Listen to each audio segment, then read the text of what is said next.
waxaana akademiyada horumarkeeda ku dhacday fikirka wanaagsan ee laga ciidanka gudiska Soomaaliyeed waxaynu ka dhaafnay fikirka wanaagsan ee laga ciidanka gudiska Soomaaliyeed in la helo dhalinyarada maanta sanaadka muslimiinta ayagoo qaarkood muddo kooban kusoo baxay kuna dhaxlay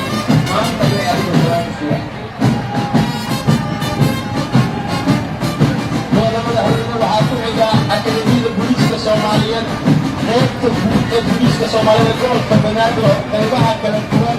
ee gobolka Banaadir oo ka kooban 17 saraakiil gobolka Banaadir degmooyinka degmo kasta saldhiggeeda ayaa ku jira shacabkana waxay u siinayaan sidaas madaxweyne waxay ka mid yihiin dhalinyarada ku habeenay maalin u taagan sugidda ammaanka caasimadeena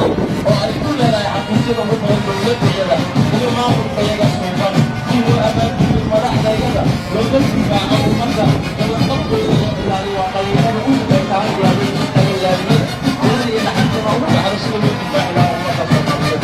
madaxweyne dhalinyarada waa kuwa ka shaqeeya gudaha caafimaadka dalka guud ahaan booliiska Soomaalida salaamta ku siinaya halka qaybta guud gobolka Banaadir hadda ay ku aadan tahay sidoo kale waxaa ku xiga hogaanka ilaalinta canshuuraha ama xafidaan oo dakhliga dalka sidoo kale madaxweyne hogaankaas wuxuu ka mid yahay hogaanka soo xareeya dakhliga ugu badan dalka soo gala wuxuuna si toosa u wararkaya wasaaradda maaliyadda iyo qaybaha kala duwan ee xafiisyada dakhliga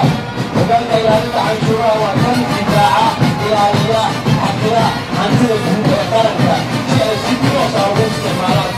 xafiisyada ku shaqada leh inay qaadaan canshuuraha madaxweyne